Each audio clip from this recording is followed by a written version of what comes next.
So I'll be the first one to talk, but everybody please mute themselves for now. Thank you.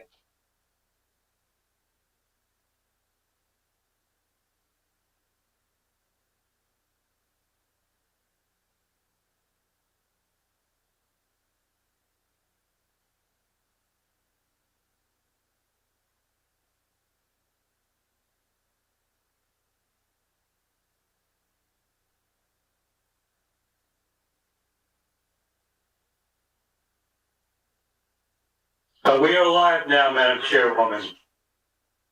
Okay, so at this time, again, I'll ask everyone to please mute themselves.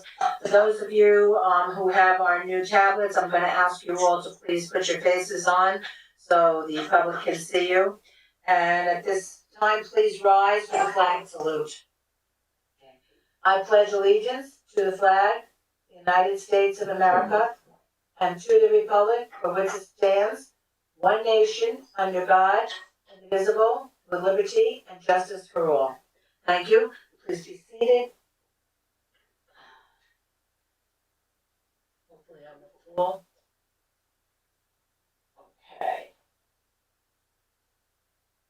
Okay, Commissioners, Planning Board staff, ladies and gentlemen, as Chairwoman of the City of Paterson's Planning Board, I call this meeting of 8/18/21 to order.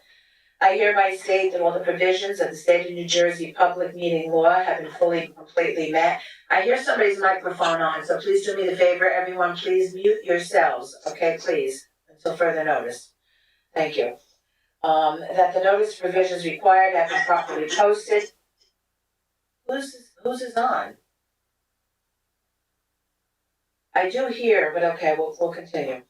That the notice of provisions required have been properly posted in the planning board office and with the City of Paterson clerk.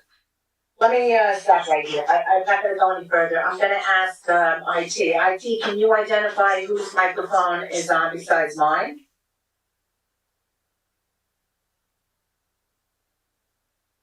Michael, can you get IT on the phone?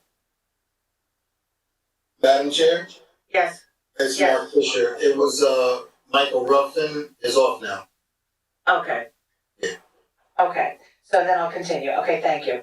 Okay, that the notice of provisions required have been properly posted in the planning board office with the City of Paterson clerk, that the public notice and advertisements have been published in the Herald News on August 5th, 2021, in accordance with the law, and that the copies of such notice and public advertisements are on file in the planning board office, as is also the agenda listing the applications to be taken up by the planning board at this meeting. The procedures tonight will be in accordance with the rules, regulations, and bylaws as heretofore determined by the planning board at its office in the municipal complex in the City of Paterson. Roll call, please.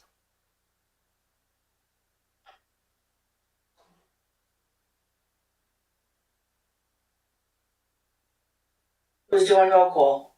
Mr. Deutsch? Mr. Deutsch, are you doing roll call? Okay, wait, you're muted. You're muted, sorry. Sorry. Okay, are you doing the roll call? Yes. Okay, thank you. Councilman Kalik, absent. Commissioner Figueroa, Present.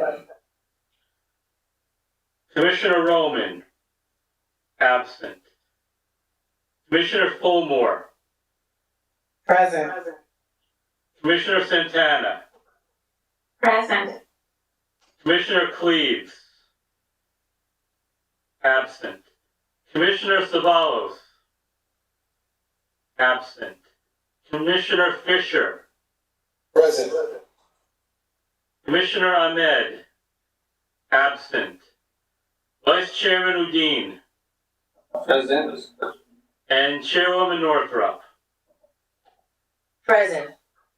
We have 6 commissioners present, which is a quorum. Thank you. Okay, notice pursuant to the Open Public Meetings Act addressing effective coronavirus measures on the next public meeting, consistent with the coronavirus-related restrictions of Executive Order Number 107, given on Saturday, March 21st, 2020 by Governor Philip D. Murphy. The planning board of the city of Paterson will not conduct in-person participation of the public at all future meetings until further notice. However, public participation will be available by means of communication equipment pursuant to NJSA 10:4-8 commencing on April 15, 2020.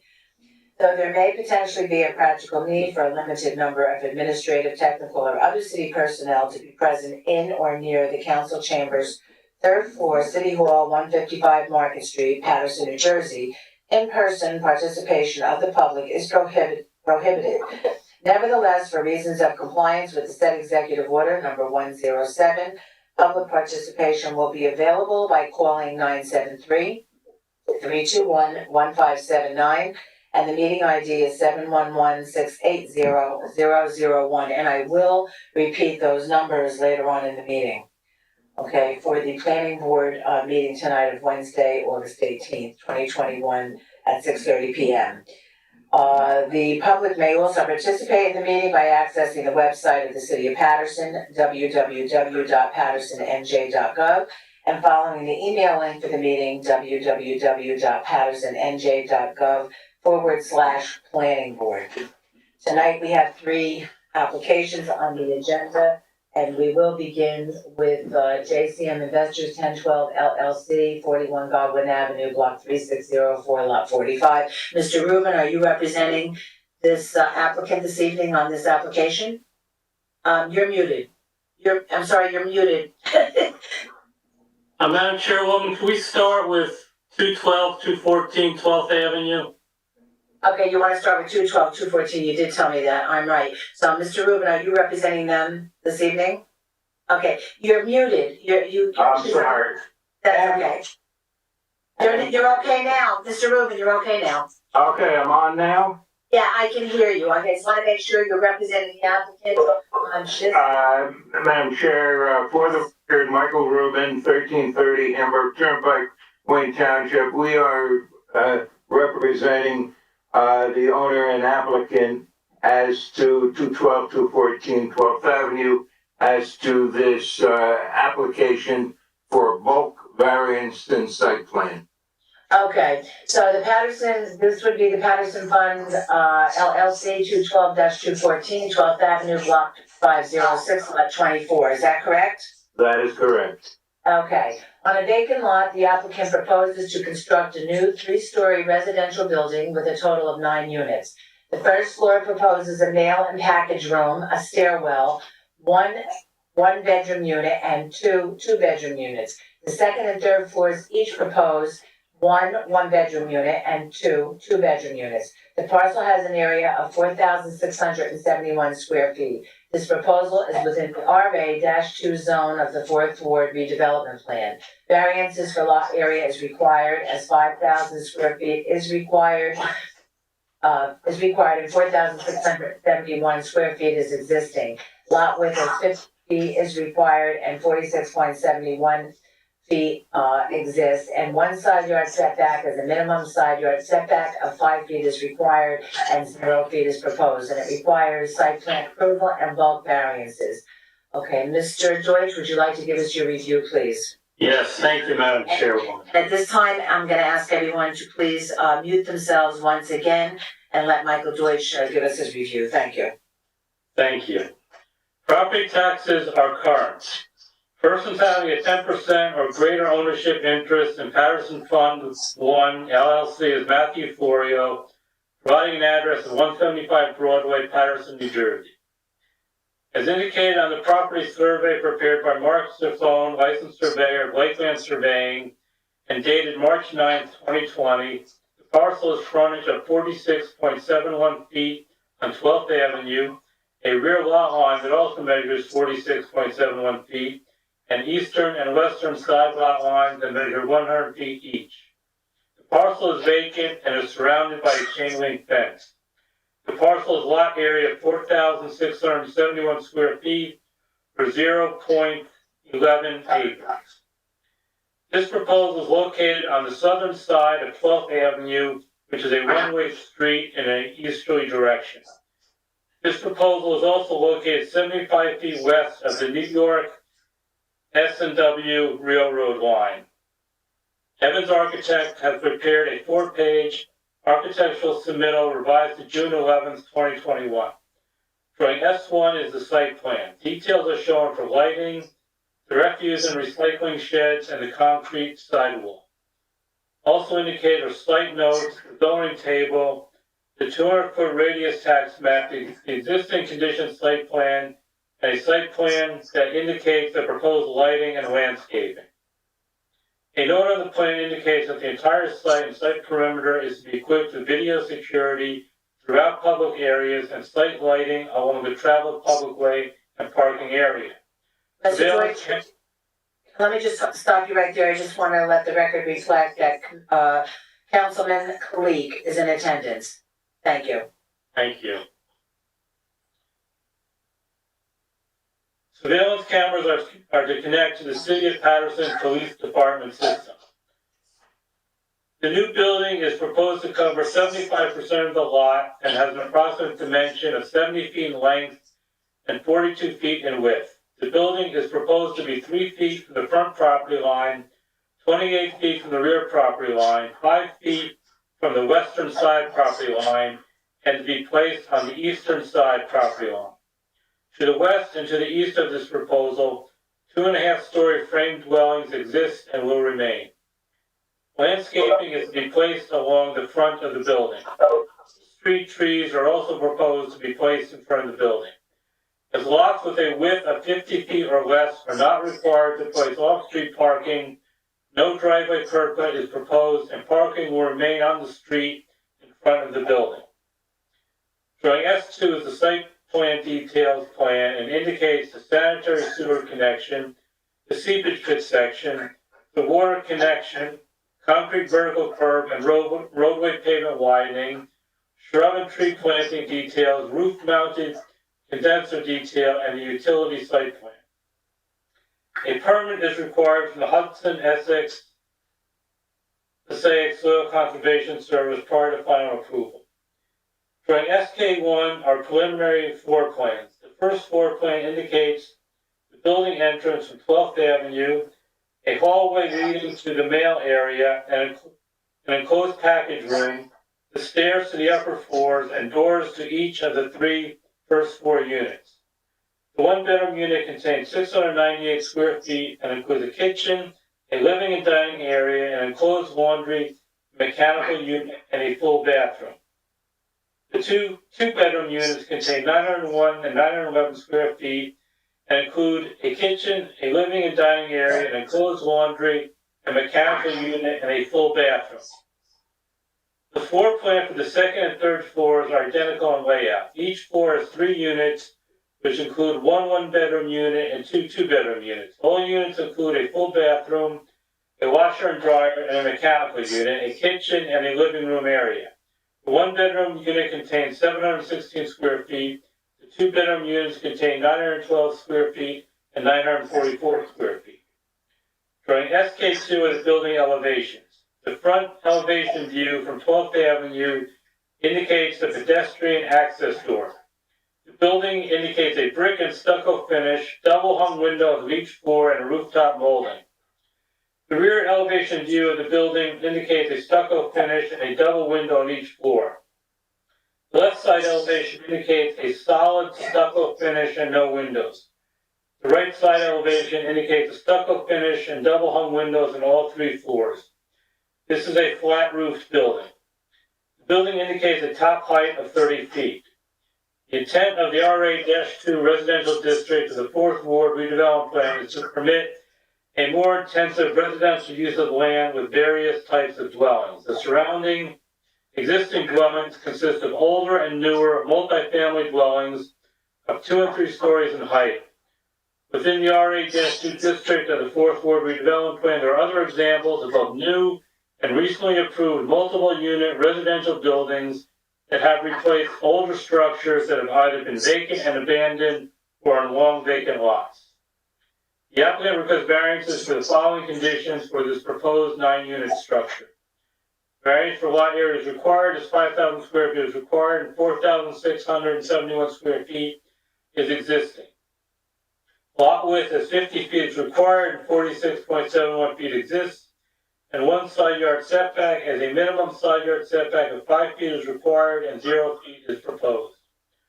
Off-street parking is not required on existing lots with a width of less than 50 feet.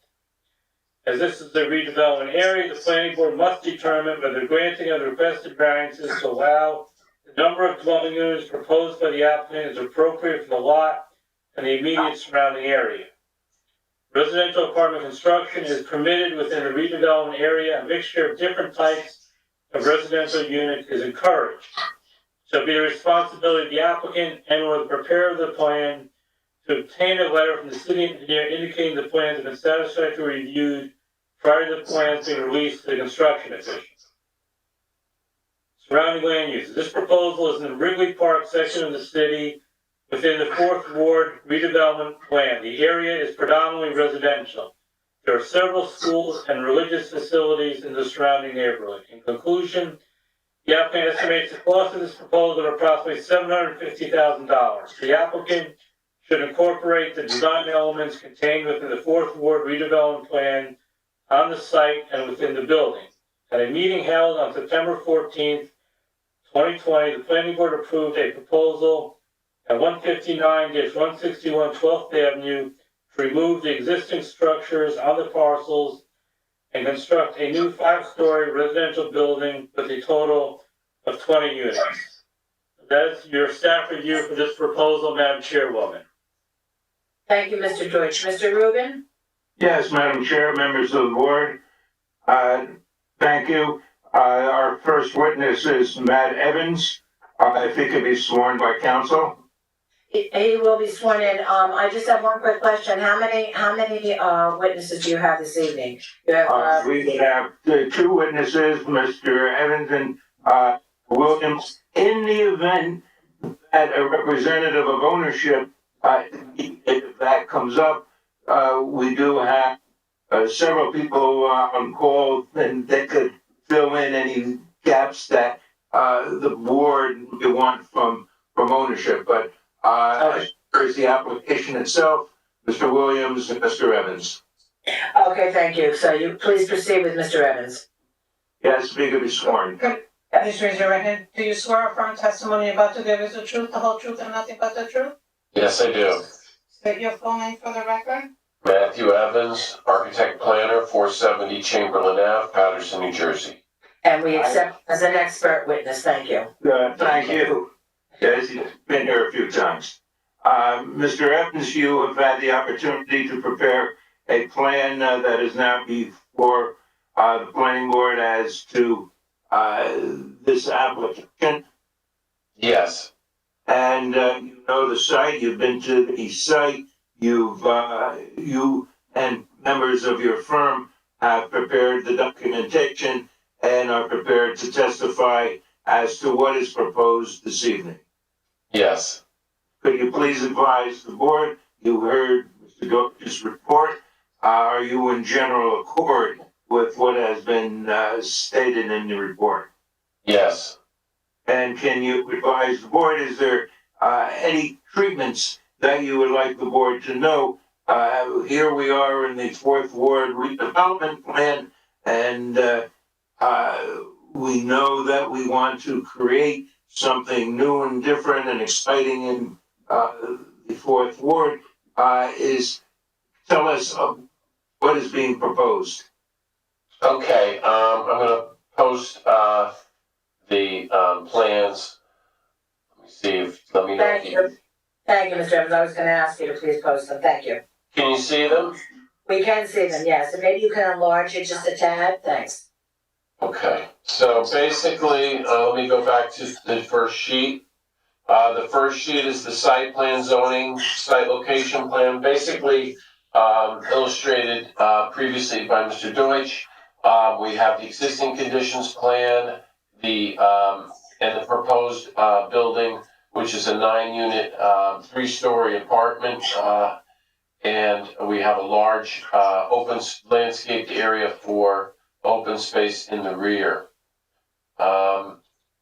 We show the details and site and utility plan for the on the second sheet, and those are standard details and mostly in conformance with, State Valley Water Commission and the City of Paterson Engineering Department. We have the SK1 is the floor plans. We have 3 units per floor. We have a 1 bedroom and 2 bedrooms on the first floor. And then we have a similar layout for the second and third floor.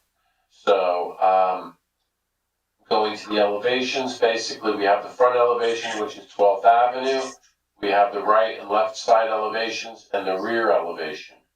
What I can do is, let me share the, let me share the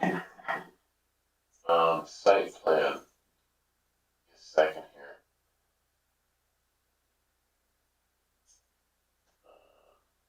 I'm going to stop sharing for a second, and I'm going to share the render. Oops, give me a second.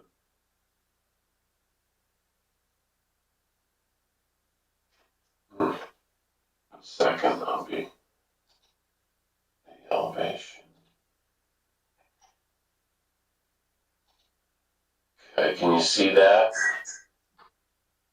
Not yet. All right, let me. Not yet. I'm getting it. Give me 1 second. I'm trying to find.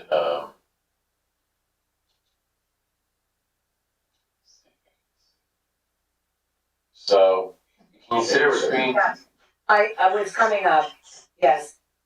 Okay, so that's basically the rendering of the building, the way it would be situated on the site as constructed. So we have a 3-story, we have a mixed materials, we have brick, stucco, and some horizontal aluminum banding, and black windows, large windows on the second and third floor. And as you can see, it basically fits in with the scale and density of the neighborhood, also being more of a contemporary look along the streetscape, which conforms to the Fourth Ward redevelopment standards. So that's what we are proposing. Mr. Evans, we do have some space on this site for some landscaping, do we not? Yeah, so we have landscaping. We met the front yard setback, and as you can see, we have front yard landscaping. Also, to the rear, there's a large green space, which would also have open space available for the occupants. That's laid out in conformity with the Fourth Ward redevelopment design. And in your professional opinion, and you have designed numerous homes in not only the Fourth Ward, but in nearly all wards in the city, is what you're proposing this evening before the board fitting into the neighborhood as a part of the fabric of this neighborhood that will fit in? Yes, it fits in, it meets all, most of the bulk requirements for this site. And also, we have nice large apartments for each the 1 and 2 bedroom apartments.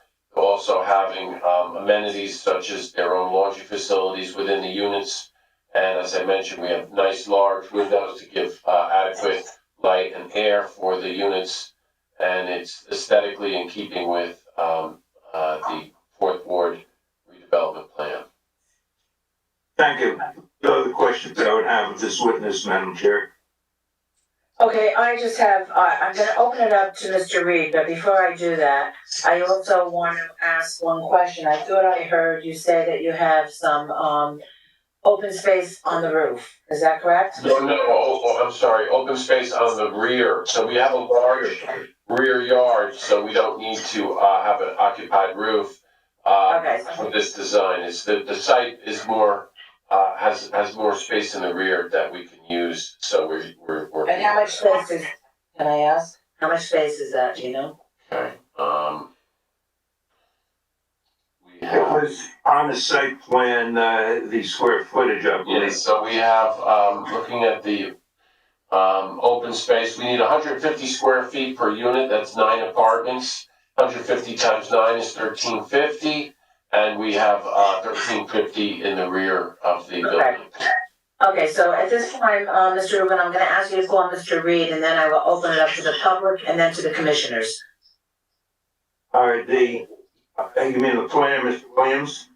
Oh, and you have Mr. Williams, I'm sorry, okay, yes, then, yes, Mr. Williams, the planner, please, and then we'll open it up to the public.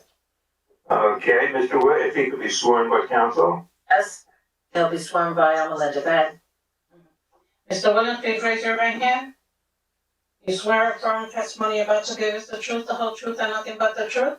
I most certainly do. State your full name for the record. Good evening, Commissioners. Madam Court Reporter, my name is George Weedle Williams with the planning firm Nishwain Group, headquartered in Montclair, New Jersey at 105 Grove Street, suite number 3. Thank you, and at this time, I'm going to ask, Mr. Evans to take down the plan, the rendering that you have up on the screen. Okay. Okay, thank you, go ahead, Mr. Williams. I believe Mr. Williams has previously been qualified. If you want Yes, to he be is, requalified. I would like him just to state his credential, he just stated them, right, so he is qualified and we accept him as an expert witness, thank you. Thank you. Thank you very much. Mr. What do we have here? We're in the, as it's been said several times now, we're in the City of Paterson 4th Ward redevelopment plan. Can you tell us how this application fits into the plan? Certainly.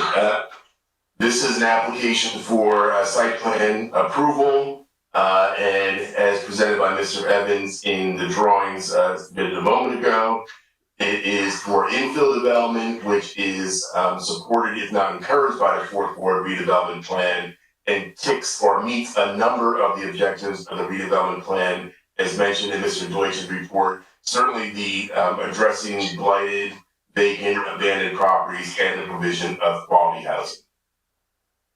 Can you tell us what's surrounding this particular property? There are a mix of housing types. I think Mr. Deutsch captured them very well in his report. I would just add to Mr. Deutsch's characterization of the neighborhood that this is a neighborhood in need of redevelopment. There are a number of indicators of abandoned and or vacant properties or properties that are in poor condition. The proposed development meets or comports with the development pattern in the area, but would definitely bring some vibrancy and some much needed aesthetic appeal to this particular street. Mr. Williams, let us focus in on the several bulk variances that are required in the proposal. Can you please address the board as to what variances are needed and the rationale for them? Certainly. Like Mr. Evans, our architect before me, I would concur with Mr. Deutsch's recitation of the release. By the way, Mr. Deutsch, I love your new office space. There are relatively few reliefs being sought, and the board, I hope, will appreciate the new housing product that's being proposed this evening. And the fact that we were able to bring this matter to the board with a very limited number of deviations. Mr. Deutsch referred to the reliefs in his report. Just to recap, there are two that are pre-existing conditions. They are both the minimum lot area and minimum lot width. And then there is the side yard setback. In my professional opinion, the board could review these limited bulk and area deviations from your code in the C1 traditional hardship context, or for the side yard, the C2 flexible C context. As this board knows, under the C1 traditional hardship context, if the lot is unusually sized, shaped, or has unusual topography, or there are structures lawfully thereon that make it impractical to meet the strict application of the code, that constitutes a hardship, and the board can reasonably grant the relief that's being requested. Often for pre-existing nonconformities like lot area, and lot width, a variance is not required, but I would argue, of course, submit to this board that the board could grant relief if relief is required under the C1 hardship, because clearly it is impractical and I would say impossible to meet the strict application of your code for minimum lot area and minimum lot width as they are pre-existing conditions. For side yard relief, however, where 5-foot setback is required, 0 is proposed on one side, in my professional opinion, the board could grant that relief in the C2 or flexible C context, where the board is allowed to consider under the municipal land use law and court cases if the strict, what's being proposed is a better zoning alternative than a strict application of the code. And I think that is the case here. There's also a court case that supports this particular context, and that's the Pullen v. South Plainfield court case. And in that court case, the court found that boards may consider that if the overall development, the benefits that flow from the overall development are such that the minor deviations from bulk and standards are outweighing detriment, then the board can grant the relief. I certainly think that's the case here, based on the site plans that were submitted by Matt Evans, as well as the rendering, which showed what an improvement this proposed development would make, not only to the site, but the surrounding area. For the C2 context, as the board knows, it has to be grounded in the purposes of zoning. We analyzed this application and would submit to the board that if you were to grant this relief, it would advance the purposes of zoning as follows. Subsection A, to encourage municipal action to guide the appropriate use or development of all lands in the state in a manner which will promote the public health, safety, morals, and general welfare. It is the first purpose and therefore a bit of a catch-all, but in redevelopment areas, particularly when you are removing abandoned, blighted, or vacant parcels, that is considered an improvement to the general health welfare of the community. So for that reason, subsection A would be advanced. Subsection J, to prevent urban sprawl and degradation of the environment from improper use of land. What is intended by subsection J and smart growth policies is to take advantage of existing infrastructure and to prevent sprawl into exurban areas. Finally, subsection I, which is to promote a desirable visual environment through creative development techniques and good civic design. I'm sorry that Mr. Evans had to take down his exhibit, but I would rest my contention that subsection I would be advanced if you granted our side yard relief because of the significant aesthetic improvement that would be realized if you granted relief for this matter. In terms of negative criteria, there is no substantial detriment to the public good and certainly no impairment to the plan. In point of fact, I would argue that there are no detriments to the public good, only benefits would accrue through the approval of this matter. Certainly no impairment to the plan, your master plan and redevelopment both encourage this type of development. And as this board has heard me say before, this is the kind of application that speaks directly to the goals of your redevelopment plan and master plan. In my professional opinion as a planner, if you were to grant the site plan application and the requested bulk and area variances, you could comfortably do so under both the C1 and C2 context. Well, Mr. Williams, we are now speaking in this and other applications this evening in the Fourth Ward redevelopment area. In your professional opinion, are we proposing something that will fit in to the redevelopment plan that the city has enacted over the last several years? Yes, most definitely. I think Mr. Evans spoke to how it meets the design criteria, and I would just reiterate that it meets the redevelopment plan's goals and objectives of inspiring investment and development, infill development, housing, quality housing, and again, the removal of any blight, vacant, or abandoned properties. Thank you. Those are the questions I would have of Mr. Williams. Thank you. The two main witnesses in the event, as I said before, if the board wants to hear anything further from ownership, we can do that, but generally that is the application itself. I gotta go back to the rear yard where the vacant area is, you know, for the tenants to be able to use that property. I thought I saw, the reason I keep questioning this is I thought I saw something about 637 square feet, but you're saying it's 1,300 and something square feet, am I correct? Matt, Mr. Williams? All right, let me verify that. Well, let's Because, take a look at the plan. yeah, it's so hard to read, it's tiny print, but I thought I saw something about 637 and 638. And then, so is a rear yard setback variance requested before, or do we already have the area? Madam Chair, Madam Chair, I have in front of me,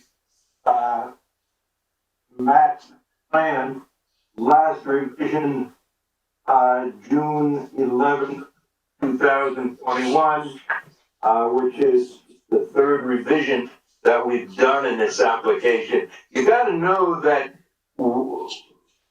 this is not the application that, the ownership started with. It Right. changed. It's been revised, so on the revision is what you're saying is where you see the 1,300. Right, I have in front of me, and it says open landscape green space, 1,350 Okay. square feet. It's written right on the plan. Okay, all right, then again, I saw a plan, I looked at this plan, I couldn't read it, it was so small, I needed a Hubble telescope to see it, so, okay. All right, so I'm gonna add this. That's why you need one of these things. Yeah, exactly. So, okay, at this time, I'm gonna open it up, to the public. If anyone has any questions of either one of these witnesses, please call in, that would be Mr. Evans. Okay, or any other witness that you heard this evening, you can call in at 973, that would be Mr. Williams. Also, 973-321-1579. Again, 973-321-1579, and the meeting ID is 711-680-001. I'll allow 2 minutes for call-ins and 3 minutes for questions. I'm advised that there are no callers at this time, Madam Chair. All right, then I'm gonna move on to the commissioners, see if they have any questions, and then if callers call in, we'll get to them after the commissioners then. Commissioners, any questions of either one of these witnesses, Mr. Evans or Mr. Williams? This is Commissioner Santana. I have a quick question. I don't know if this worked for Mr. Evans, but the color of the building, that's something that's gonna match the community over there, because I see like the color is a little bit it has a lot of attention compared to the other houses that are around in that area. So is that the color of the building gonna affect, or is gonna be different to what is in that area? Well, it's gonna be more contemporary, but we wanted to use earth tones and be, we didn't want anything too loud or anything, so in keeping with the redevelopment plan, we're keeping, a modern aesthetic also with, as I mentioned, earth tones, which were, dark, brick and, brown wood and stucco. You put that written back up, Matt?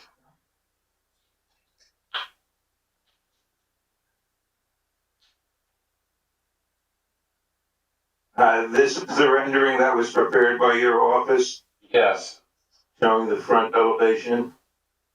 And the colorization of the stucco, in your professional opinion, will not stand out in the neighborhood. It will blend in with whatever else is in this neighborhood. Of course, not taking into account the vacant properties and abandoned and derelict ones, but this is for the new projects that are established in the area. And Right, so, Mr. Deutsch said there is new construction going on in the general area.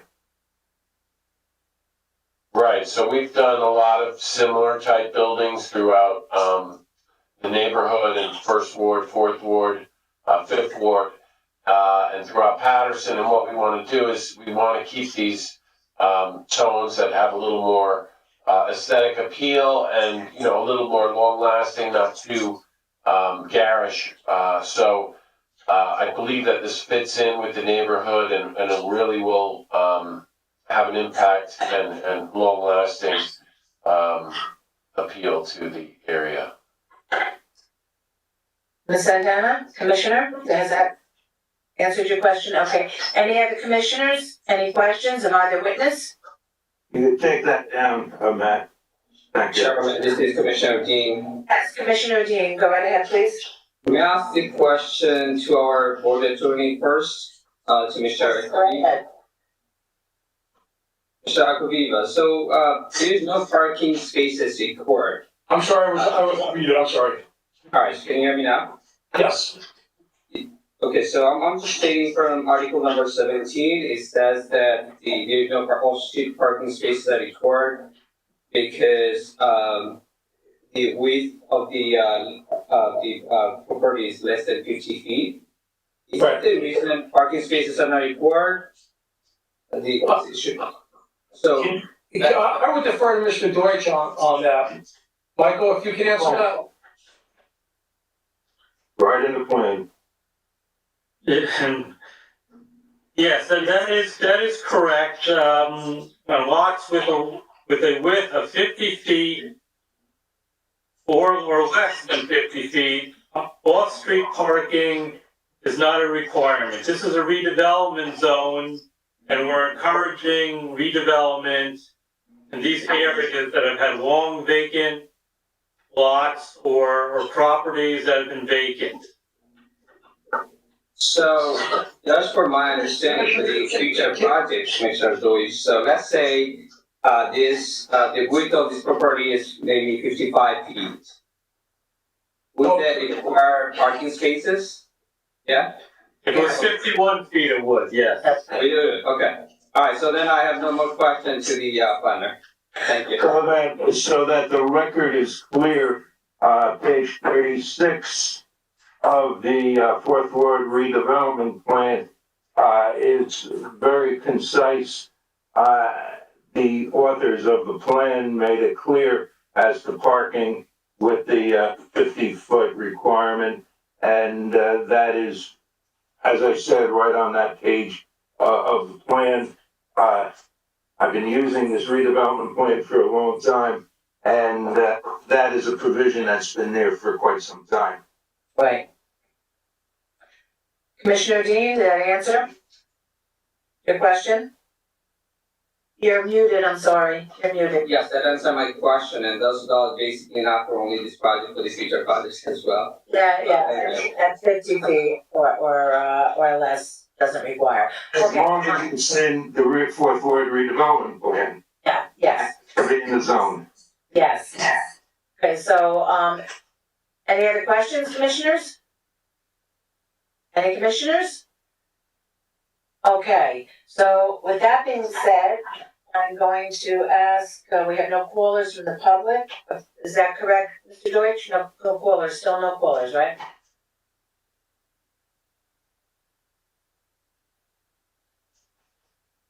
That is correct. Okay, great. Okay, so then, Mr. Rubin, I'm gonna ask you to summarize. This is an application in the Fourth Ward redevelopment plan. There are only three, what we call minor, bulk type variances. Two of them are pre-existing conditions, and one of them is a condition brought upon by the application. We think that what we're doing here is for the best for the community. This is new construction in the Fourth Ward, as both Mr. Deutsch and Mr. Williams have alluded to the fact that there are buildings in this area which are derelict, which are abandoned, and there are empty lots. This is an empty lot, and this is a plan that would put a terrific building in it for the residents of the community. Most respectfully, we think this is an excellent application, and we urge the board to vote affirmatively for it. Thank you.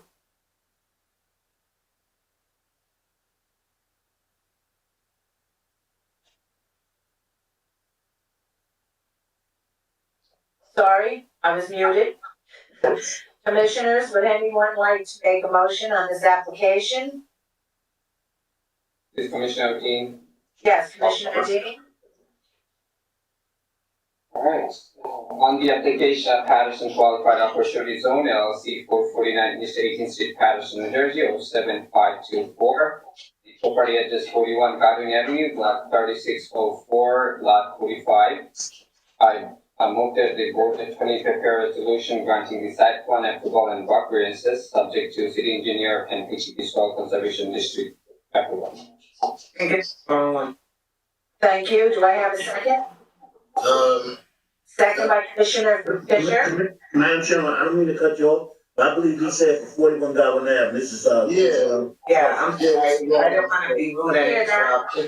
Wait a minute, I'm sorry, I didn't hear that. I'm sorry, but yeah, I said that, that's true, I'm Oh, sorry. I'm sorry, I'm sorry. I have your own file at the last 12th minute. Avenue, 12th Avenue. Yes. Okay. Application of Paterson Fund I LLC, 175 Broadway, Paterson, New Jersey, 07505. Property address 212-240 12th Avenue, block 3506, lot 24. I move that the board of 20 prepare a resolution granting site plan approval and variances subject to city engineer and HEB Soil Conservation District. Okay, I've got a lot of breakup tonight, so I didn't hear you say the address, so thank you. Do I have a second? Second. I second. Oh, go ahead, Fisher. Fisher, I defer to Fisher. Roll call, please. Thank you, Madam Chair. Vice Chairman Dean, Yes. Commissioner Fisher, Yes. Commissioner Fulmore, Yes. Commissioner Figueroa, Yes.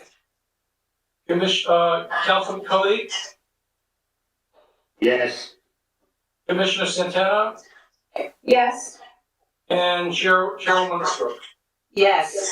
This application has passed Friday 7-0 vote. thank you, Commissioners. Thank you very much, Commissioners. Okay, so now we will move on to the second application. And we will go on to, one moment, please, just bear with me.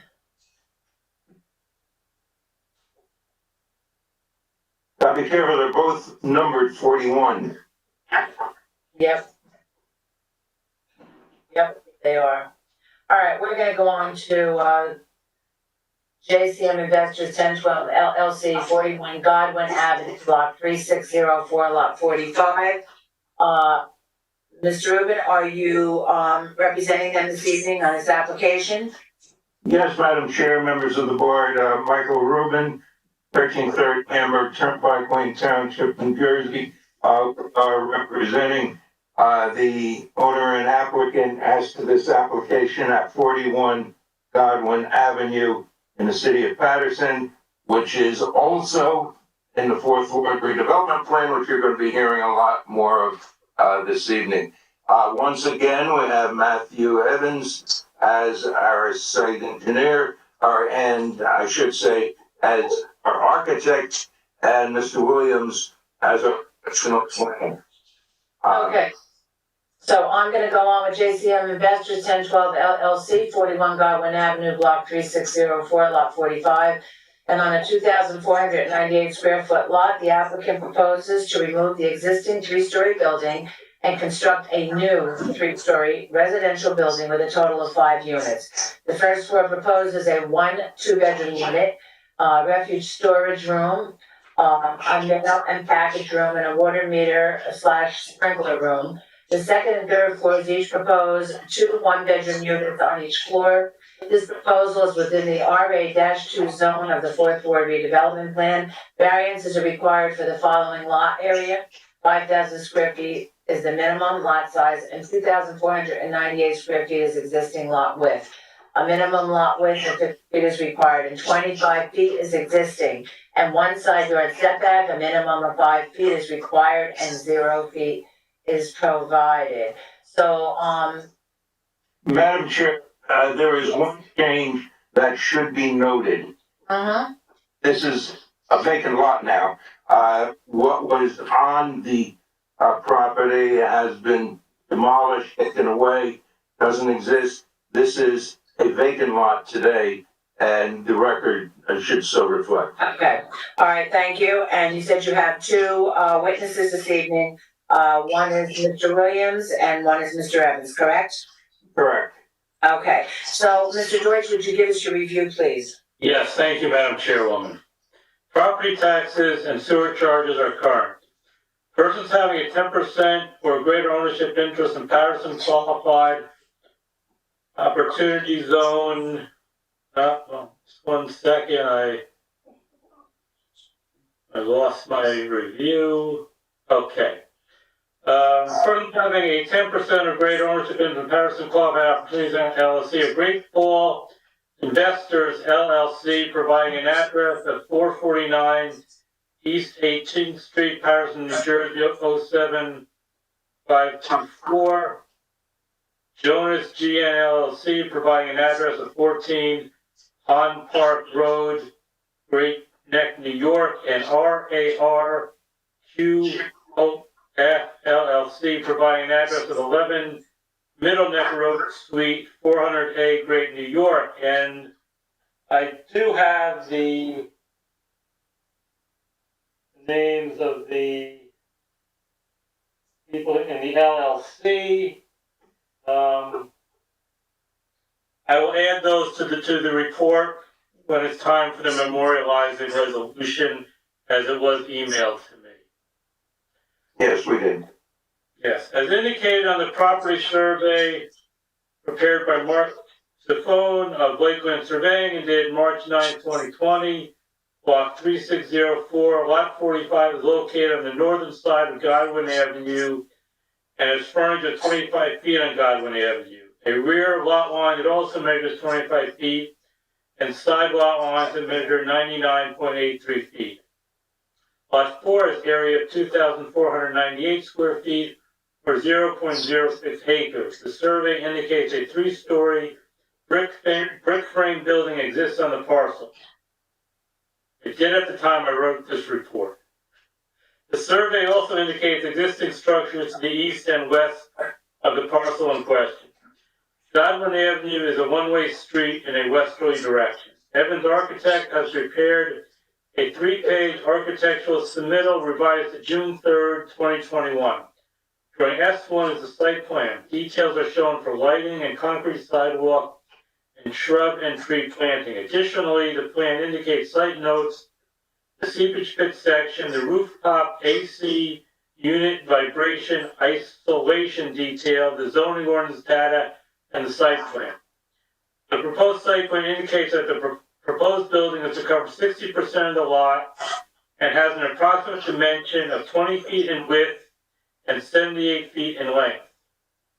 The building is proposed to be 3 feet from the Godwin Avenue front property line, 20 feet from the rear property line, 5 feet from the western property line, and placed on the eastern side property line.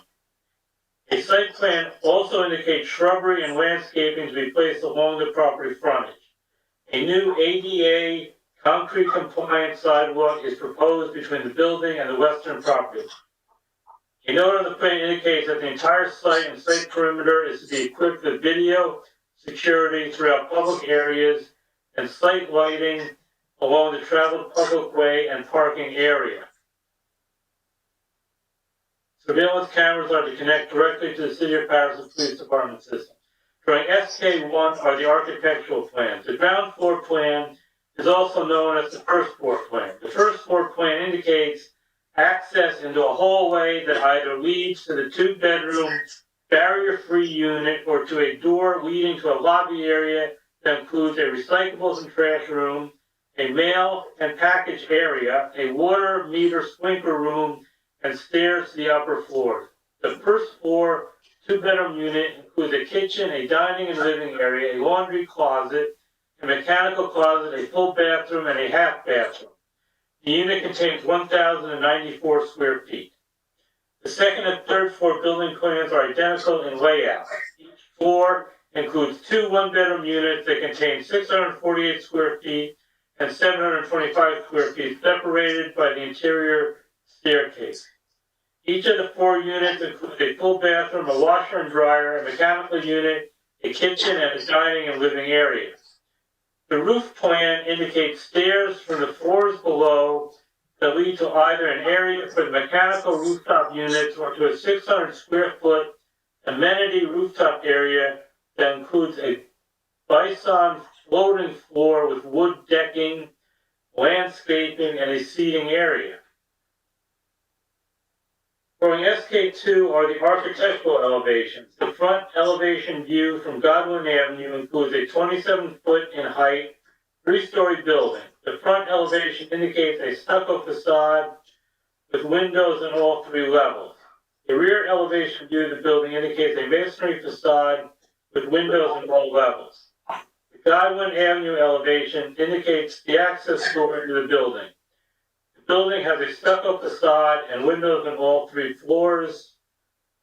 This is a flat-roofed building. Well, it does have landscaping on the roof with rooftop seating area, which the intent of the R8-2 residential district of the fourth ward redevelopment plans permit a more intensive residential use of land with various types of dwellings. The surrounding existing dwellings consist of older and newer multifamily dwellings of 2 and 3 stories in height. There are also older multi-story apartment buildings in average condition. Within the RA-2 district of the 4th Ward redevelopment plan, there are other examples of both new and recently approved multiple unit residential dwellings that have replaced older structures that have either been vacant and abandoned or in long vacant lots. Variances are requested for the following. Lot area, 5,000 square feet is the minimum lot size, and 2,498 square feet is existing. Lot width, a minimum lot width of 50 feet is required, and 25 feet is existing. And 1 side yard setback, a minimum of 5 feet is required, and 0 feet is provided. As this is a redevelopment area, the planning board must determine whether the granting of the requested variances to allow the number of dwelling units proposed by the applicant is appropriate for the lot and the immediate surrounding area. Off-street parking is not required on existing lots with a width of less than 50 feet. So the responsibility of the applicant and or the preparer of the plan to obtain a letter from the city engineer indicating the plans have been satisfactorily reviewed prior to the plans being released to the construction official. Surrounding land use. This proposal is in the Wrigley Park section of the city within the 4th Ward redevelopment area. The area is zoned residential with neighborhood commercial areas located at some corner intersections. Concluding remarks. The applicant estimates the cost of this proposal at approximately $500,000. The applicant should incorporate the design elements contained within the 4th Ward redevelopment plan on the site and within the building. On April 12, 2021, at 36 Auburn Street, Block 3605, Lot 17, and 27 Godwin Street, Block 3605, Lot 18, the planning board approved a proposal to construct a new 3-story residential building with a total of 6 units. That is your staff report for this application, Madam Chairwoman. Madam Chair, before we hear from Mr. Rubin and the applicant, I just have a question for Mr. Deutsch. Michael, can you hear me? Yes. I just wanted to clarify, on the review, the top of the review lists the applicant as JCM Investors, but the body of the review lists Paterson Applied Opportunity Zone. Just clarify who the applicant is, please. Mr. Rubin, can you clarify whether I have the applicant correct on this application? I have the person qualified opportunity zone. which is the, right applicant as far as I know. And, that is that as far as we have here, I am looking at all the paperwork, of which there is quite a bit. So this is not House qualified opportunity zone, okay, all right, thank you. Madam Chair, you can continue.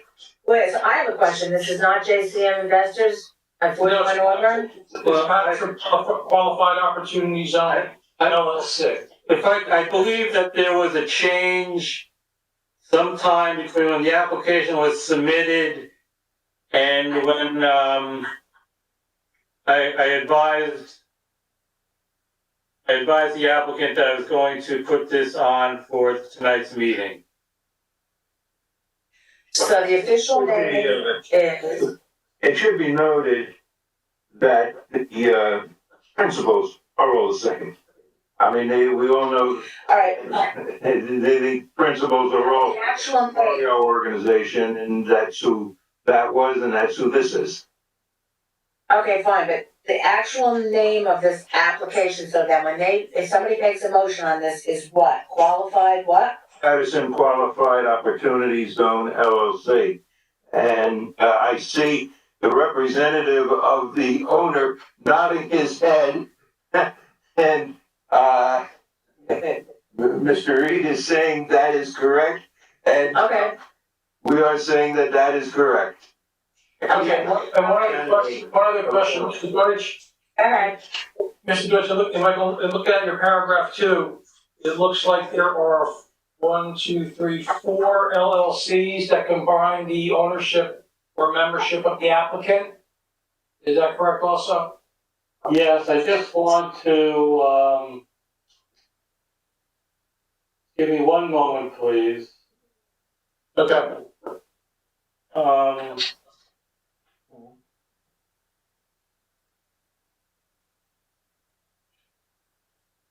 Maybe Mr. Rubin should put the names of the, of who's behind these LLCs on the record now. Yeah, I was gonna suggest that, if you didn't have them, then I would request that the individual owners of the LLCs need their names put on the record. Well, we did send that to Mr. Deutsch. We did send him an email with the names, because he did ask us for it. Mr. George, do you have their names? I have the email, but I still see only the LLCs, not the actual, okay, Paterson Qualified. Opportunities LLC, do we need to put their names on the record, Mr. Akapela? What we do to establish that there's no conflict of interest with the individual shareholders or members of those LLCs.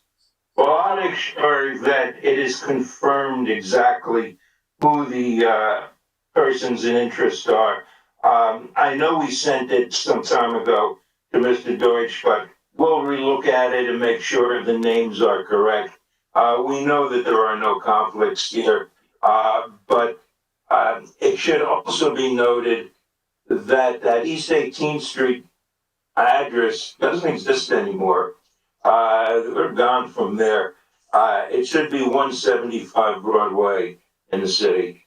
That's where all of these applications are emanating from.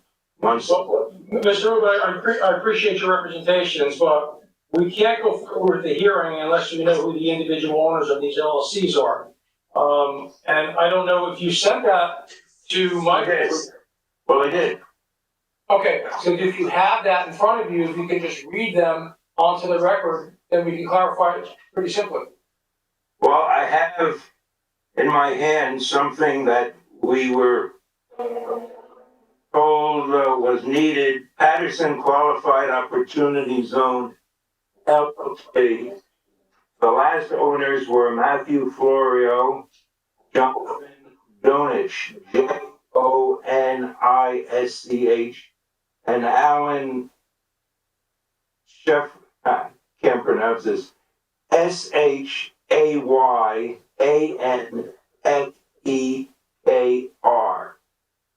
Okay. From at 175. Cheyenne, yeah. Okay, that's it? Yes, and I could ask, I don't know if, Mr. Reed knows any more than that. Well, why don't we swear, you want us to swear Mr. Reed first? This way we can just get that question out of the way and then we can proceed with the testimony. Let's do that, please. Mr. Reed, do you know any further than what I get? Let's swear him first, Mr. Urban. Okay. Can you swear him, please? Yes, Swear him. please raise your right hand. You swear affirm testimony you're about to give us the truth, the whole truth, and nothing but the truth? Yes, I do. State your full name for the record. Anderson Reed, REID.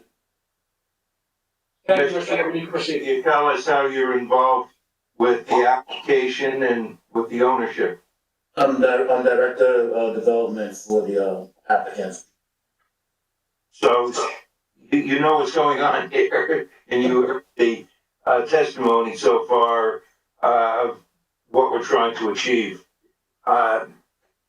Paterson Qualified Opportunity Zone LLC.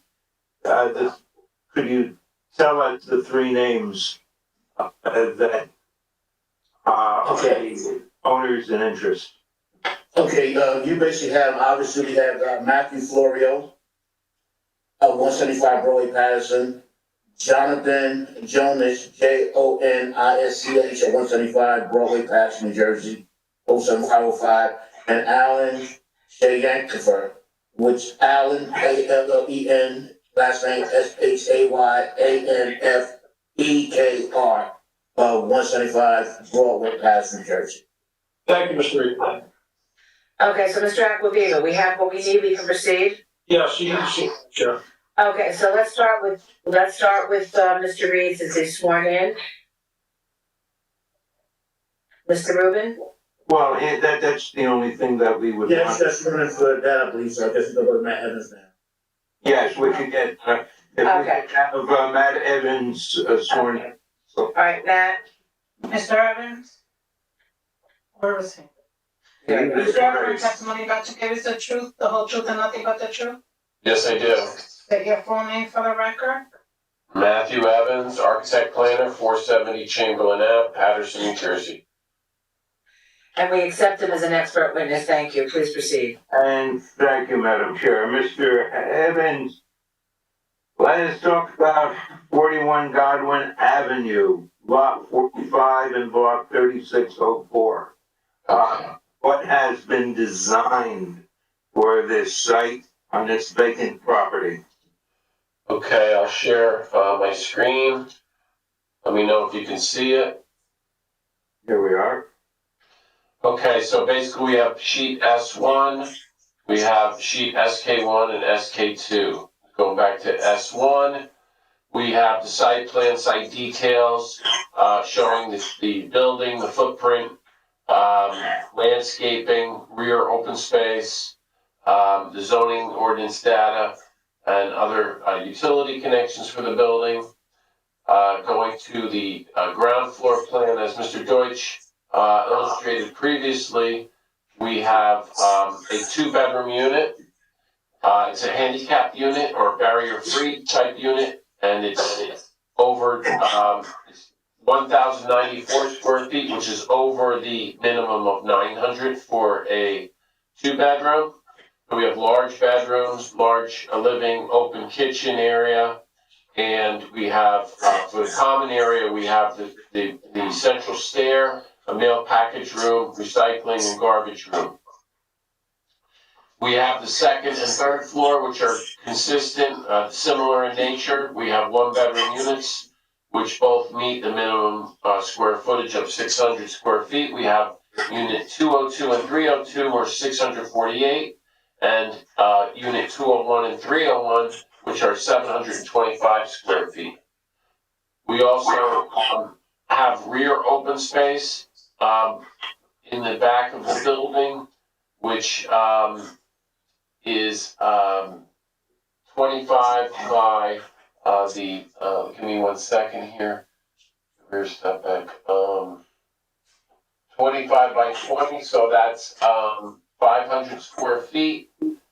And then we have, to make up the rest of that open space requirement, we go to the roof plan, which we have the stair continues up, and we have 600 square feet with amenity rooftop area, and we have decking, landscaping, lounge chairs, and common picnic area for the occupants. So, Mr. Evans, while you're talking about that rooftop area, a question was asked in the preliminary stages by either Mr. Deutsch or someone in the city. How are we going to make sure that only residents use that area? What methodology is going to be used? well, the key, they're gonna have key fobs for their apartments, and they'll be keyed independently, and they'll also have access for the tenants only, which would be basically a secure entrance, video cameras, as was mentioned, and then we have the card access for their apartments and also for the common amenity area on the roof. So, So if you don't have a key to your apartment, you won't have a key to the rooftop. right. So, And just so the board does understand, this is not the first iteration of the plan. This is a second go at it with a much lesser footprint and lesser variances, and everything is less than the first time around.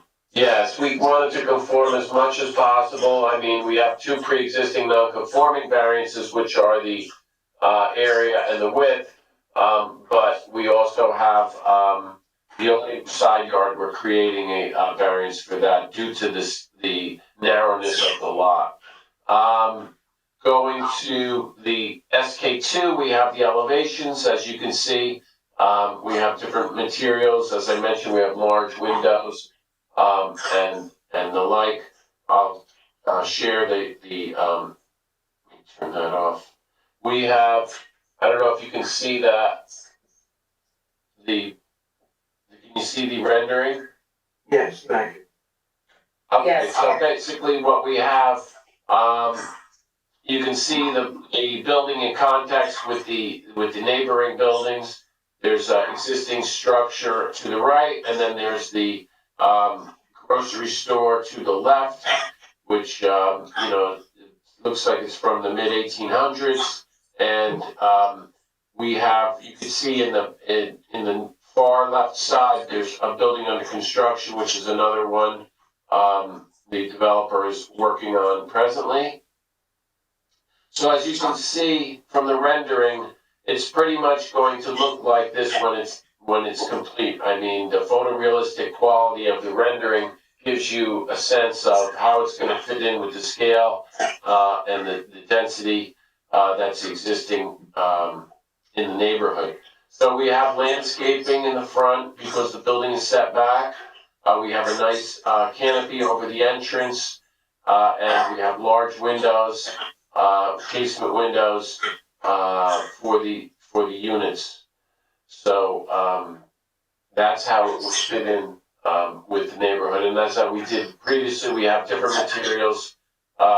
Even from the previous application, we have more brick, we have wood paneling, and then we have aluminum and black vinyl windows and copings. Thank you, and the same kind of question I asked previously, and I'll ask again. We're in the fourth ward redevelopment plan area where there's a vacant lot that we're putting, that we call it infill. We're putting a building into a vacant lot surrounded by developed homes. Does it fit in? Is it something, in your professional opinion, that fits into the area? Yes, I mean, Mr. Williams could give a little bit more on context, but I believe it fits in, and it's something that's fits in with the redevelopment zone and also the character of the proposed aesthetic of the redevelopment zone. Thank you. Those are the questions I would have for this witness. Okay, before we bring up Mr. Williams, I have a question real quick about the roof. I didn't hear anything about the siding on the roof, like, is there gonna be any type of protection up there on that roof to make sure that people are safe and not, you know, like leaning over? I didn't hear anything about what is going on up there with that roof. All right, so I'm sharing the left side elevation. As you can see, we have the HVAC units, and Yes.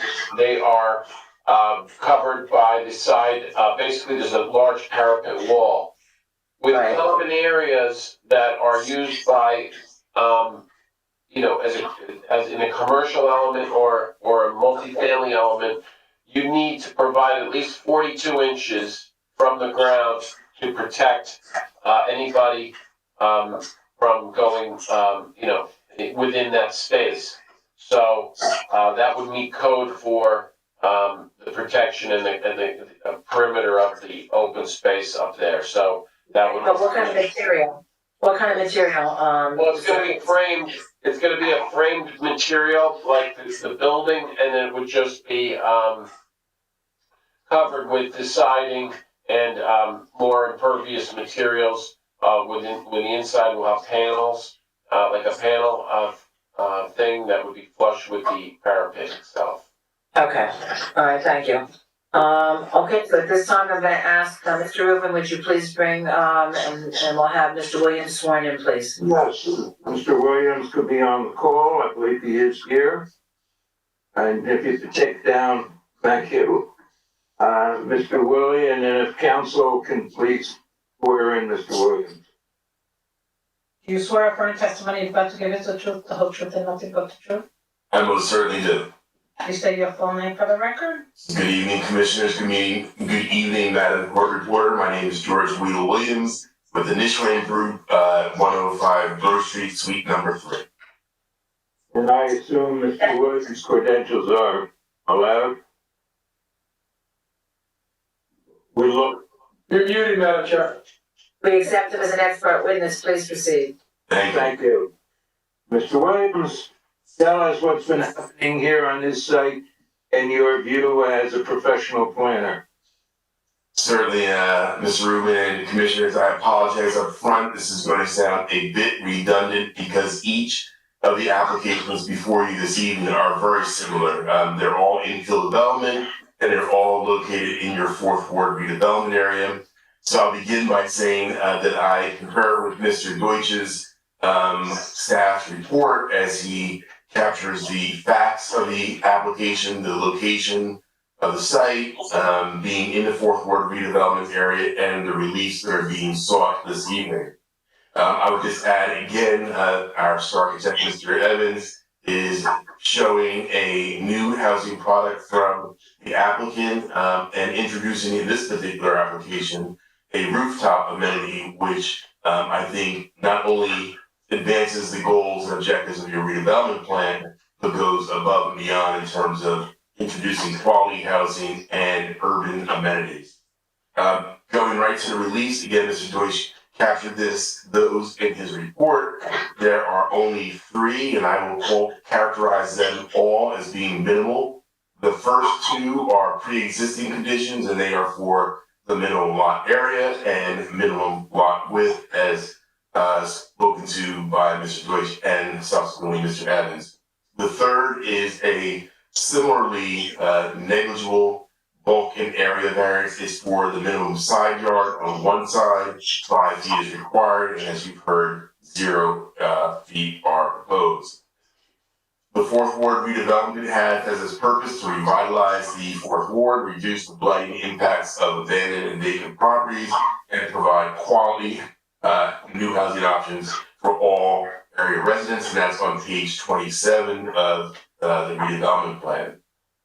With that as context, again, my professional opinion for this application, as it was for the prior and will be for a future application, is that the board can grant the requested bulk and area release under the C1 traditional hardship context, or in the case of the side yard variance, the C2. As the board knows, the C1 hardship context requires a showing that the subject lot is either irregularly shaped, unique size, unique topography, or there's a structure on the site that makes it impractical or impossible to meet the strict application of your code. As you heard me say in the prior application, in my opinion, relief is not needed for the pre-existing conditions because we're not changing anything, we're not exacerbating those conditions. But if the board required a variance, I would argue that the C1 context is appropriate because it is impractical, if not impossible, to meet the strict application of your code because the lot area and width are what they are, and we cannot practically be expected to meet the standard of your code. Last, Mr. Williams, just so we're all on the same page and we just want to be absolutely clear, we are in the fourth ward redevelopment area. Is what is being proposed by this application fit in consistent with the plan? It most definitely is, in a number of ways. The plan is, and you've heard me say in prior hearings, the Paterson redevelopment plans are, in my professional opinion, unique in as much as they are being implemented year after year. And my firm does a lot of work in redevelopment planning. You often see plans not implemented as quickly as this fourth ward redevelopment plan is. And the fourth ward redevelopment plan is all about reducing indicators of blight, vacancy, abandoned properties, deteriorated buildings. And what this proposal before you this evening does is it introduces infill housing development that advances all of the goals and objectives of the fourth ward redevelopment plan. In terms of the side yard setback, I would submit that the C2 context is most appropriate. It allows the board to consider if the benefits on the whole outweigh any potential detriments. You've heard me reference the Pullen case, Pullen v. South Plainfield. Previously, in that court case suggests that when the benefits that flow from the overall development are such that they outweigh any potential detriment of the deviation from the strict application of code, the board can consider the relief. Similar to the prior application, and as this board knows, the C2 relief requires that the relief be grounded in the purposes of zoning. I'm going to repeat them again. Subsection A, to encourage municipal action to guide the appropriate use or development of all lands in the state in a manner which promote the public health, safety, and welfare. Similar to the prior application, when an application removes a blighted condition, in this case a vacant property, or it could be an abandoned property or derelict property, the municipal land use law understands that that is in itself the promotion of health, safety, welfare, and the public good. Similarly, subsection I, to promote a desirable visual environment through good civic design.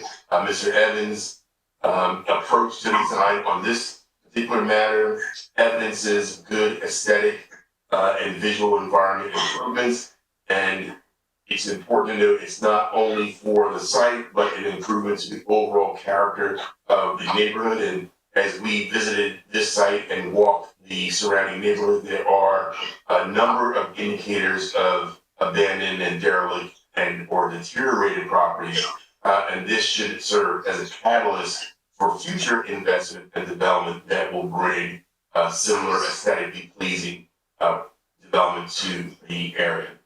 In terms of detriments, my professional opinion, there are no substantial detriments to the public good. In point of fact, I would submit to the board, there would be only benefits to the public good in the context of turning the neighborhood around by through infill development, quality housing. Certainly no substantial impairment to the zone plan. Both your redevelopment plan and master plan speak directly to this type of infill development and improvements to the neighborhood. So based on all of that, my professional opinion would be that the board could comfortably grant the side yard variance in the C2 context for all the reasons I've just explained. Thank you very much, Mr. Williams. Those are the witnesses for this application, Madam Chair. Thank you. At this time, I'm gonna open it up to the public. If anyone in the public has any questions of Mr. Reed, okay, Mr. Evans, Mr. Williams, okay, please call in at 973-321-1579, and the meeting ID is 711-680-001. I'll allow 2 minutes for call-ins and 3 minutes for questions. Thank you.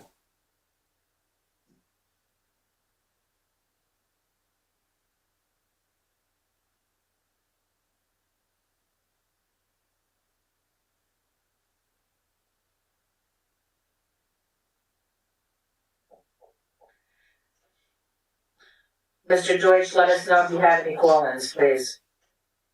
I'll let you know, Madam Chair.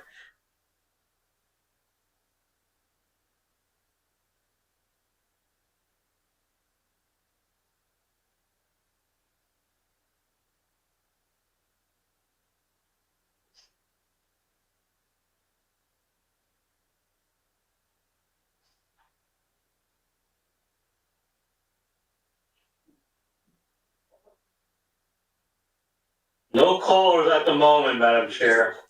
Okay, thank you. So at this time, I'm gonna open it up to the commissioners. I just want to reiterate that you are looking for 3 variances, but 2 of them are existing. The lot area is existing, we can't do anything about that. The lot width is existing. The only real variance would be the other side yard setback, is that correct? That is correct. Okay, thank you. Commissioners, okay, any questions of any of these witnesses? Commissioners? Okay. Hearing none, I'm gonna go ask Mr. Rubin to please summarize then, thank you. Yes, Madam Chair, members of the board, this is an application for a new structure on a vacant lot in the 4th Ward. It's in the RA2 zone of the 4th Ward redevelopment plan. This new building fits within the parameters of the plan. Those who authored the plan did a lot of work in putting together what they had as a vision of revitalizing the 4th Ward. And this application fits into the proposed, the plan that has been in existence for the last number of years. The variances are minor, 2 of them are existing conditions, and 1 is a minor application, is a minor variance.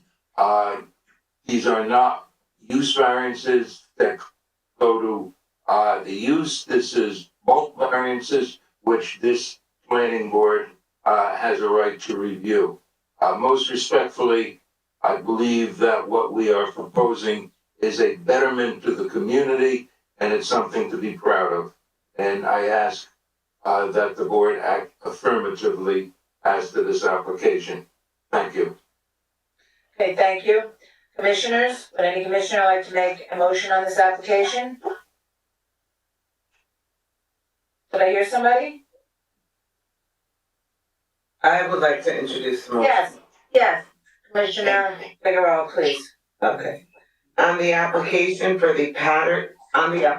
of Paterson Qualified Opportunity Fund, LLC, located at 449 East 18th Street in Paterson, New Jersey, 07524, at property address 41 Godwin Avenue, block 3604, lot 45. I move that the board attorney prepare a resolution granting site plan approval, bulk variances, city engineer, and HEP Soil Conservation District.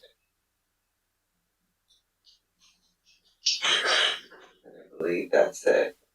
I don't think there's any existing conditions, right? No, there's no conditions. Okay, thank you. Commissioner Aguilera? No, there were no conditions on the record. Okay, may I have a second? Second. Who was that, Commissioner Fulmore? Commissioner Fulmore, okay, roll call please. Commissioner Figueroa? Yes. Yes. Commissioner Fuller? Yes. Commissioner Fisher? Yes. Commissioner Santana? Yes. Councilman Khalid? Yes. Vice Chairman Adine? Yes. And Chairwoman Rucker? Yes. Yeah, Thank you very much. passed by 7-0 vote. Did we call Commissioner Fisher? We did. Okay. I didn't hear him though. I didn't. Oh, I thought I heard. Yes. Okay, I hear him now. Okay. Alright, which applicant is left? I'm getting mixed up here with all these. 41 Auburn. Alright, good. Alright. So, we're ready to move on to the third application. Now, I'm gonna go back. Is this JCM Investors? Or is this going to be the Paterson Qualified Opportunity? It was from the time the application was made till after it was advertised, the change was made. So now it's called the Paterson Qualified Opportunity Fund? Mr. Rubin, is that correct? No, it's called JCM Investors X11. LLC 175 Broadway in Paterson, correct? 41 Auburn Street. Well, that's the property, but the actual applicant is JCM Investors X11 LLC 175 Broadway in Paterson, correct? Correct. Okay, all right, so, Mr. Rubin, I assume you're representing this applicant? Yes, Madam Chair, for the record, Michael Rubin appearing, for the applicant and owner in this application. And the two witnesses, once again, would be Mr. Evans and Mr. Williams. Okay, thank you. So on a 2,500 square foot lot, the applicant proposes to remove the existing 3-story building and construct a new 3-story residential building with a total of 6 units. The first floor proposes 2 one-bedroom units, a water meter room, and a staircase. 2 one-bedroom units are also proposed on both the second and third floors. The parcel has lot area of 2,500 square feet. This proposal is within the RA2 zone of the 4th Ward redevelopment plan. Variances are requested for the following. Lot area as 5,000 square feet is required and 2,500 square feet is existing. Lot width as minimum lot width of 50 feet is required and a lot width of 25 feet is existing. 1 side yard setback as a minimum of 5 feet is required and 0 feet is provided. Requires site plan approval and bulk variances. Mr. Deutsch? Madam Chair, before we start, once again, I must say that there is one thing that has changed. This is a vacant lot. The structure that was there heretofore is gone. It is demolished, it's taken away. So this is a vacant lot in the district, and it should be noted on the record. Thank you. All right, so, Mr. Deutsch, please give us your review. Thank you, Madam Chair. Property taxes and sewer charges are current. Persons having a 10% or greater ownership interest in JCM Investors X11 LLC is Matthew Florio, providing an address of 175 Broadway, Paterson, New Jersey. As indicated on the property survey prepared by Stephen Kestner of Kestner Associates and dated October 1st, 2021, Block 3607, Lot 1 is frontage of 25 feet on Auburn Street, additional frontage of 100 feet on Godwin Avenue, and side rear yards also of 25 feet and 100 feet. Lot 1 is area of 2,500 square feet, or 0.06 acres. The parcel contains a 2.5-story, or at one time it contained a 2.5-story frame dwelling. The property in question is located on the southeast corner of Auburn Street and Godwin Avenue. There is an existing 3-story residential dwelling located to the south of this proposal. Godwin Avenue is a one-way street in a westerly direction, and Auburn Street is a two-way street. Evans Architect has prepared a 3-page architectural submittal revised to June 9th, 2021. Drawing S1 is the site plan. Details are shown for lighting and concrete sidewalk and shrub and tree planting. Additionally, the plan indicates site notes, the 200-foot radius map, the zoning ordinance data, and the site. The proposed site plan indicates that the proposed building is to cover 60% of the lot and has an approximate dimension.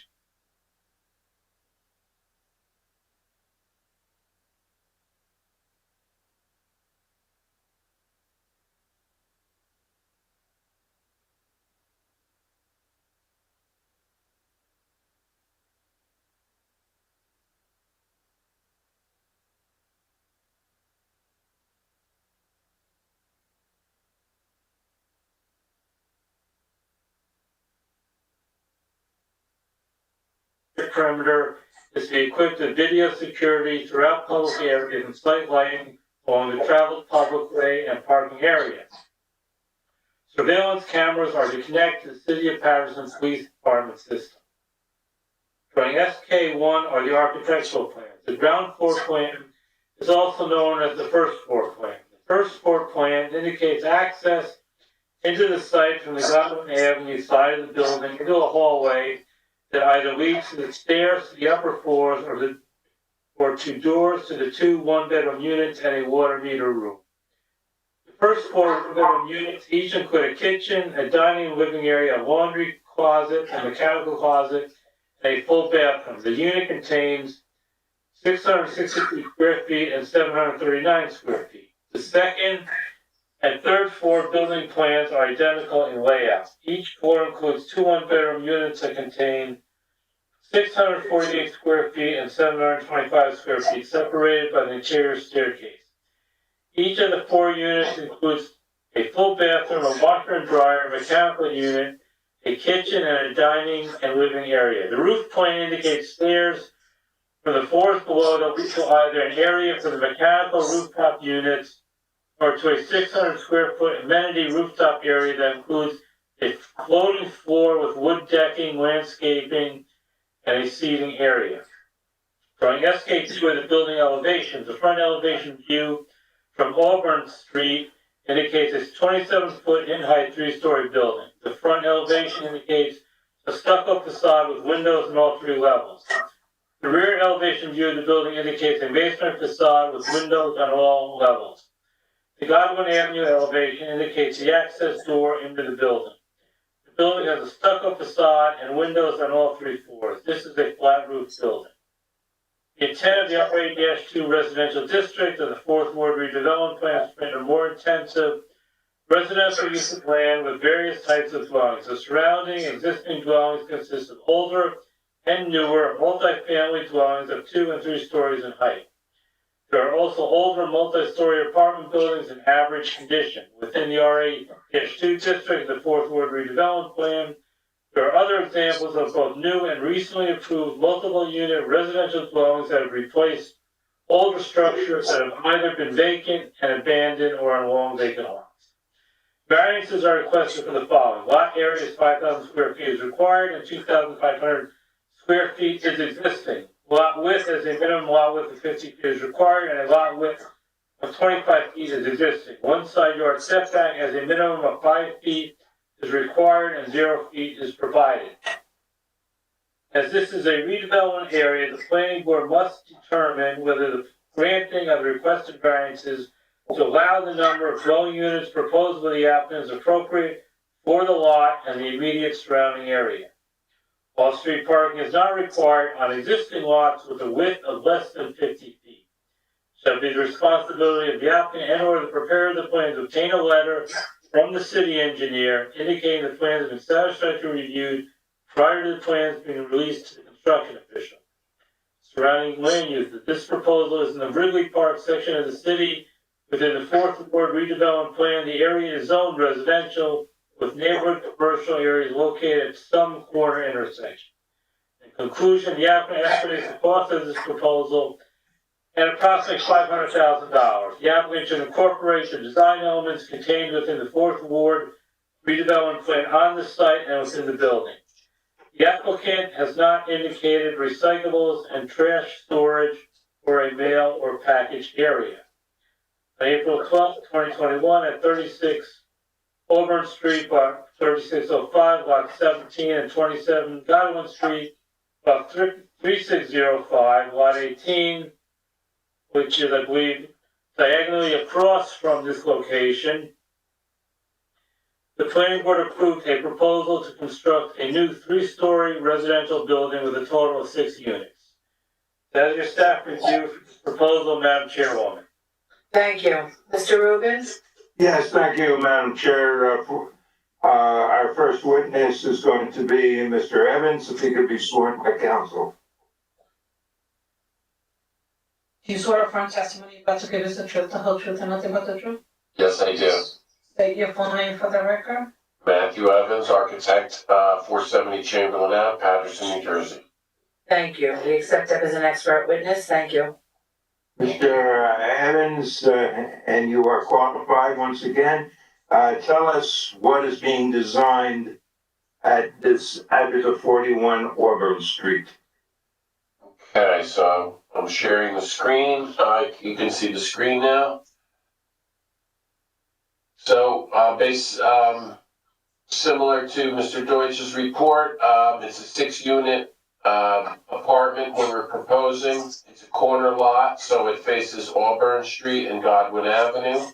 And we've designed that structure to comply with the Fourth Ward redevelopment as far as the open space, setbacks, and other bulk requirements. Looking at sheet SK1, we have the ground floor plan, which is the front entrance to the main entrance to the building. When we have units on the left and right side, they're all 1-bedroom units. They all meet the minimum requirement. One question or issue that was brought up by Mr. Deutsch was package room and the refuse. What we would do is we would shift that stair back, and we would have that where the water meter is. That would be the package room. The water meter would be relocated to the rear, and on the exterior, on the site plan, we would have our refuse and recycling in the rear yard.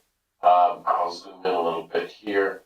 We did it on a previous application, and we would just put our refuse and recycling to the rear, which has easy access to Godwin Avenue. So I hope that answers those two questions that came up. Also, going to the floor plan, we have a similar layout to the previous plan. We have a rear open yard, and then we have amenity space on the roof. So by relocating that refuse and recycling would not diminish the usability of the amenity space.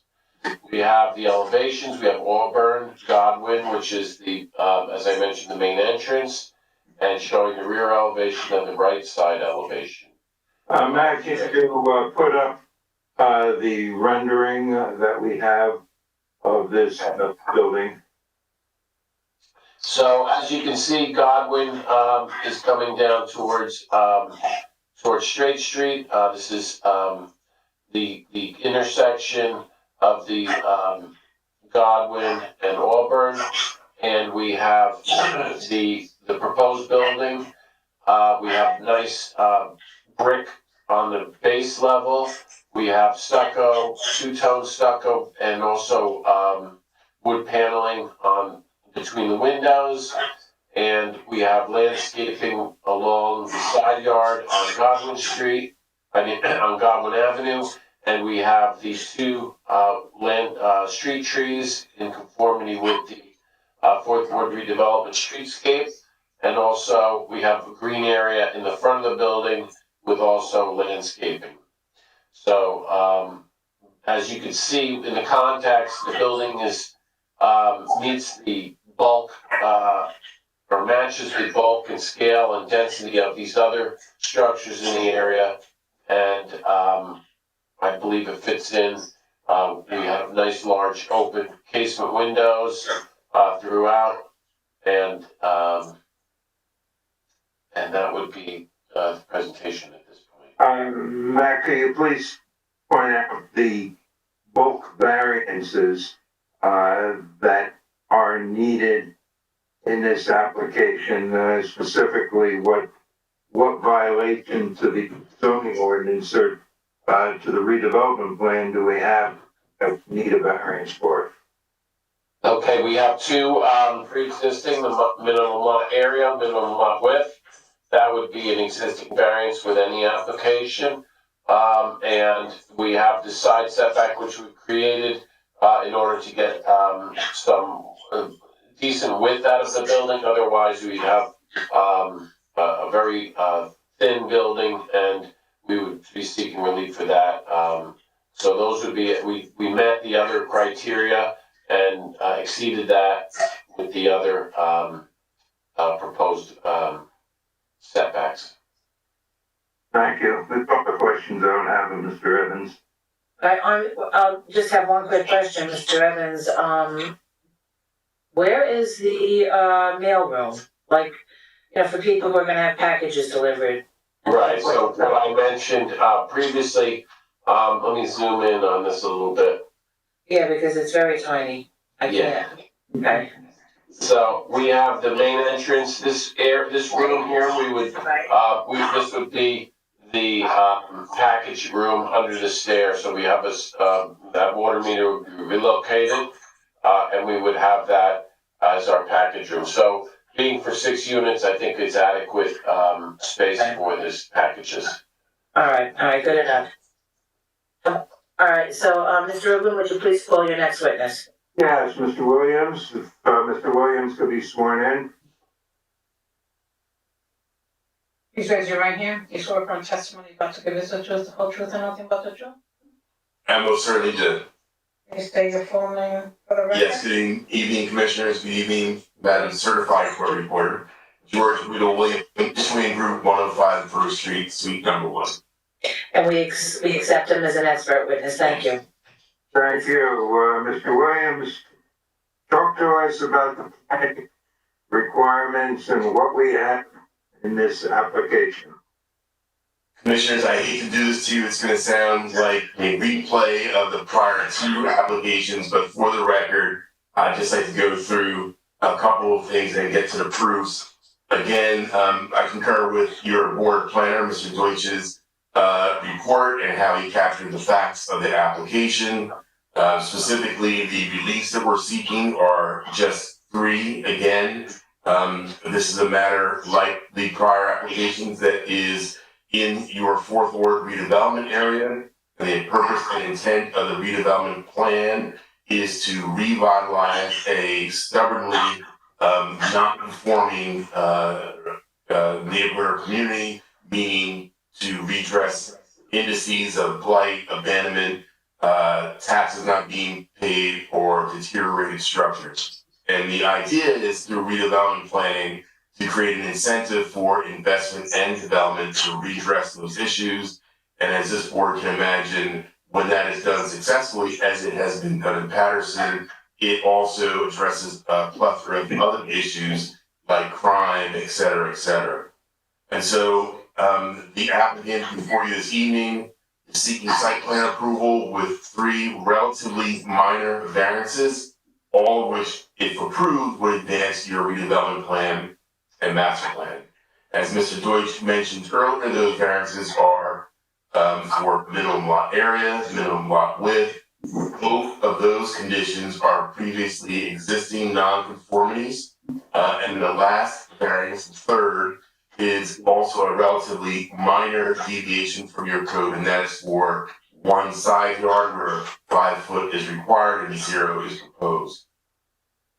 In terms of the reliefs, in my professional opinion, as in the prior applications, the minimum lot area, minimum side, width, are either not required for relief because they are pre-existing non-conforming dimensions, or if variance is required, it would be the C1 hardship context, where because of the unique shape, size, and topography of the lot or structures lawfully thereon, which is not applicable here, it would be impractical or in this case impossible to meet the strict application of your code.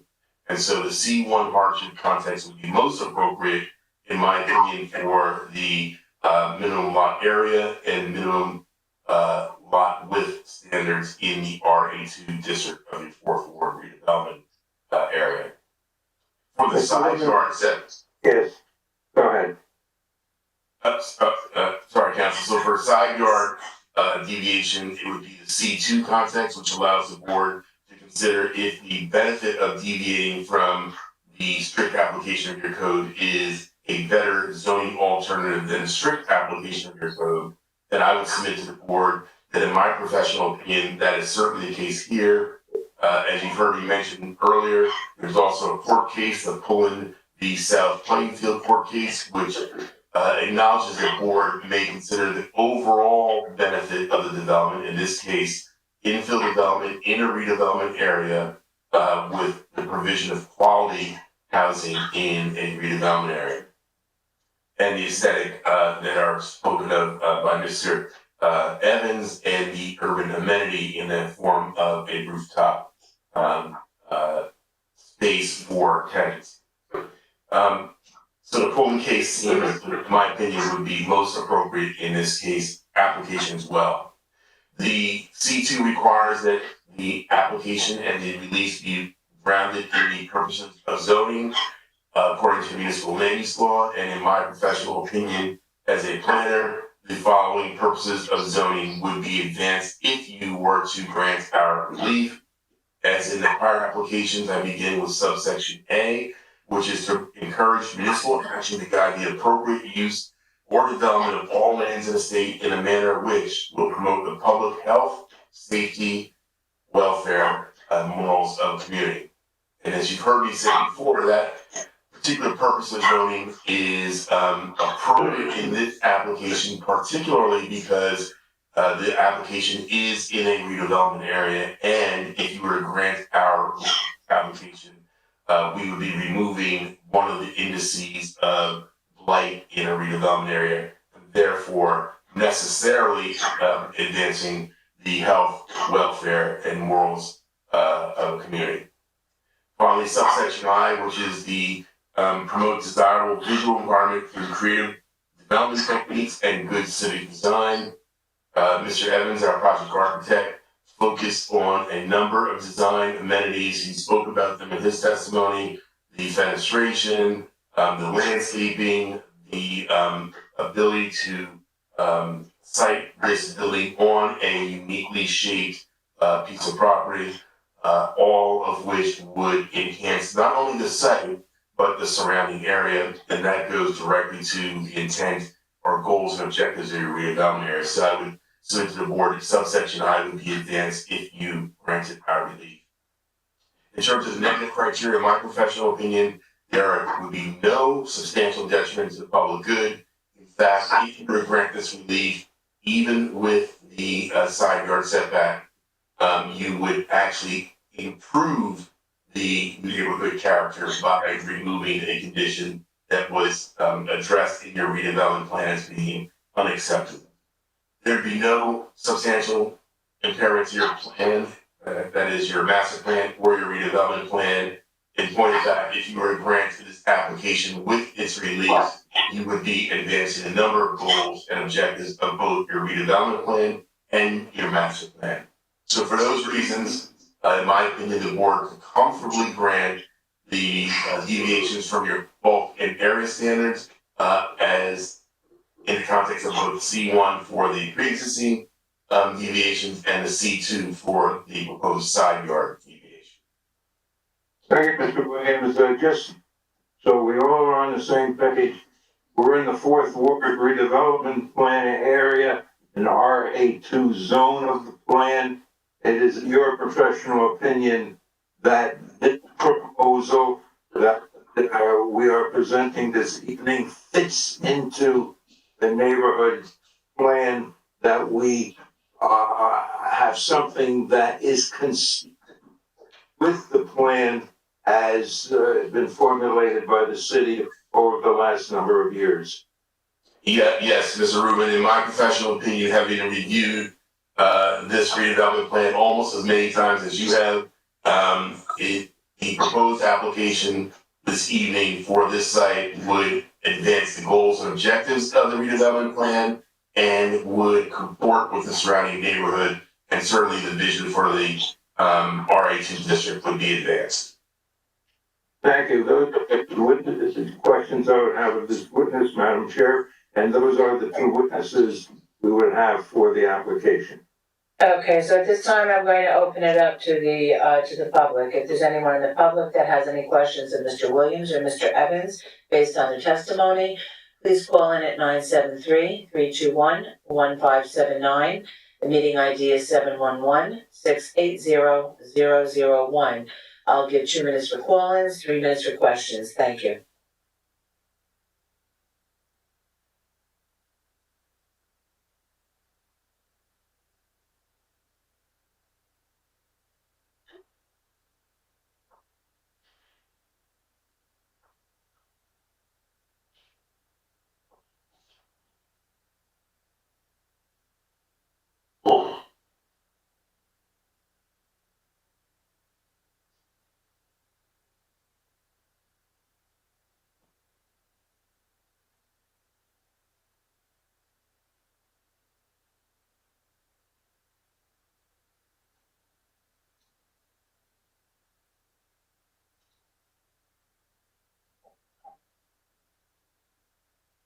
Mr. Deutsch, have you heard anything? I'm checking right now.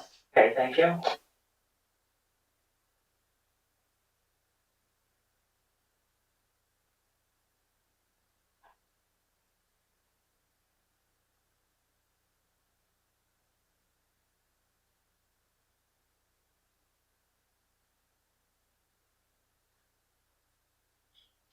No callers, Madam Chairwoman. All right, thank you. So at this time, I'm going to open it up to the commissioners. Commissioners, any questions? Madam Chairwoman, Commissioner Fulmore has a question. Yes, go ahead, Commissioner Fulmore. This is just a question regarding accommodations for handicap accessibility. Could you talk a little bit about those accommodations?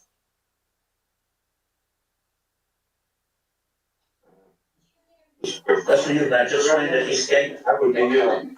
Let me share my screen real quick. So looking at the first floor plan, we have two units, which would be handicap units.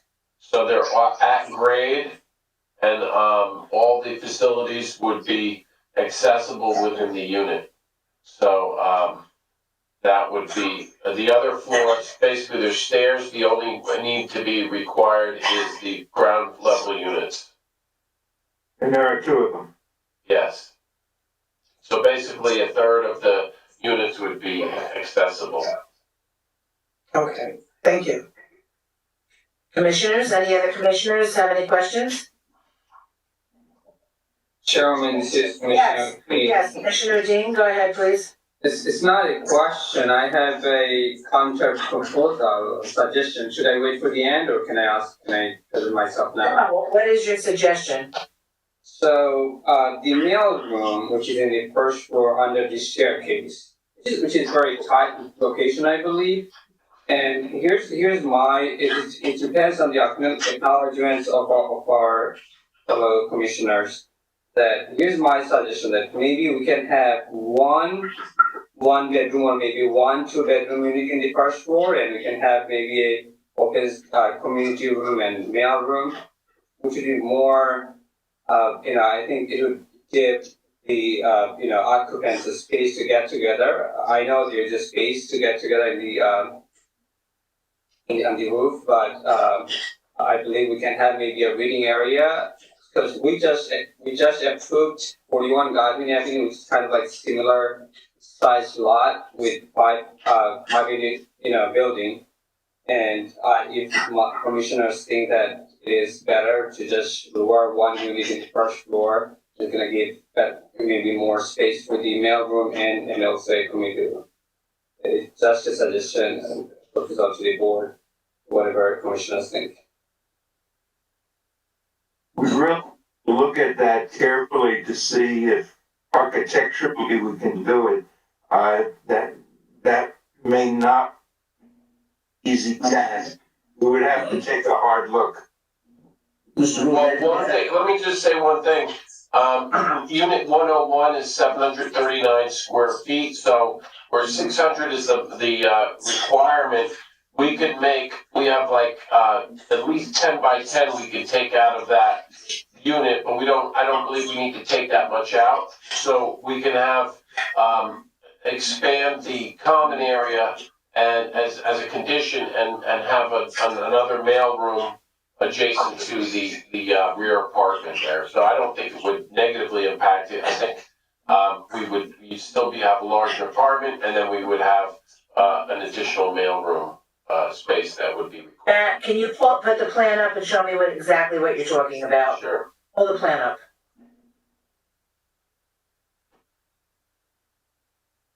Okay. So here we have 739 square feet in the apartment.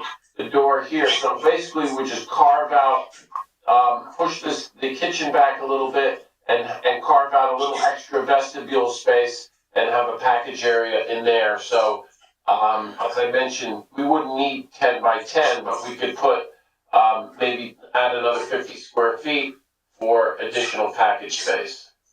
And so would the one bedroom unit then comply with what is required? Yes, it would. It would still comply. So 600 would be the minimum. We would not be seeking any relief for the apartment size, and I believe it would. We'll still have a surplus of square footage and be able to accommodate the package area. As similar to the previous application where we had a package area on the first floor, so it would not impact it. Commissioner Dean? So, Mr. April, so how much space we would have with this change on the left, actually, it would be left side of the staircase? Right, so we would have another space there. We'd say, let's say, take out 5 by 5, would be 25 square feet, would be adequate for the package area. So we'd be subtracting 45 square feet. We'd have 714, I believe, square footage for that. That sounds good too. I mean, at least we don't have to go under the staircase to get the mail. Thank you. Yeah, I'm okay with that too. So, Can I just clarify that with Mr. Evans, please? go ahead. Okay, Matt, so just in terms of describing it, essentially, there's gonna be a 25 square foot mail / package area adjacent to the stairwell at the entry area on the Auburn Street side of the building? Yes. Okay, thank you. Okay. Any other questions, commissioners? Just for clarification, Chairman, so do we have to mention in our, Yes. is it a condition or just, or? Yeah, it should be mentioned as a condition. Yes, condition. I mean, we'll review these, before a motion is taken, but the other condition was that the, refuge and recycling area would be in the rear of the yard, so that would be the That's right.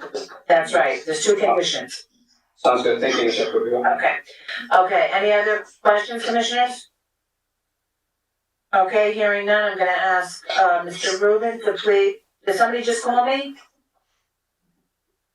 Nobody? Okay, then I'm gonna ask Mr. Rubin to, please summarize. Yes, thank you. This is an application in the RA2 zone of the Fourth Ward redevelopment plan area. We believe this is an appropriate infill project in that it will be in the place of a vacant lot, in that there will be a new building in an area that really requires new buildings. The Fourth Ward, as we have heard testimony, has a number of vacant lots and some derelict buildings and some abandoned buildings. And having a brand new development such as this would really go towards showing that the city can do a lot with our fourth ward. Most respectfully, I ask the board to act affirmatively in this application. Thank you. Thank you, Mr. Rubin. Okay, would any commissioner like to make a motion on this application? This is Commissioner Dean, I'll go for. Yes, Commissioner Team, go ahead. On the application of JCM Investors X11 LLC 125 Broadway, Paterson, New Jersey 07505. Property address 41 Auburn Street, block 3607, lot 1.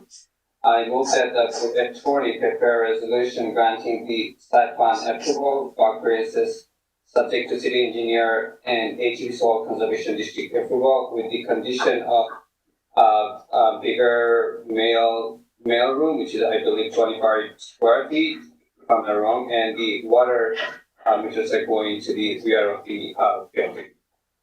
Am I correct?